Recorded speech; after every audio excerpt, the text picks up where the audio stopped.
Welcome to our channel One to Step everybody, where we post tutorial videos to help you guys fix a problem step by step, one step at a time. So if you guys are a ChatGPT Plus user and you're facing an issue that you can't log in into your account, whenever you try it says maximum capacity, how you guys can fix that I will show you in today's video. But before that, if you guys are new to our channel One to Step, hit that subscribe to our channel and let's move on. So the first thing is you want to make sure if ChatGPT is working or not. For that, you want to search for status ChatGPT. Once you search for it, first option OpenAI status, click on it and it'll show you if ChatGPT is working. So right now ChatGPT is clearly working because it shows green over here. If it shows anything else than green, then it means that ChatGPT is currently fixing the problem they are having. That's why you're having the issue. In that case, the only thing you can do is wait until the bar over here becomes green. Once it becomes green, you can start using it. Your problem should be fixed. If it's still not fixed,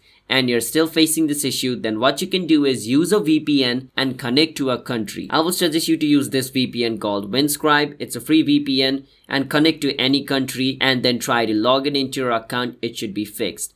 If your problem is still not fixed, you want to search for contact ChatGPT support on your browser and click on how can I contact support. Once you're in this page, what you want to do is click on this chat icon and click on restless messages and then click on restless send us a message. And over here you want to choose other. Once you do that, wait for some time until ChatGPT staff replies to you. Once you get the reply, over here you can write your problem like I'm a ChatGPT user and I can't log in into my account. It says this, can you help me? And then ChatGPT staff will help you fix this problem. So yeah, that's how you guys can fix this issue. If you guys found our video helpful, hit that subscribe to our channel One to Step and bye bye.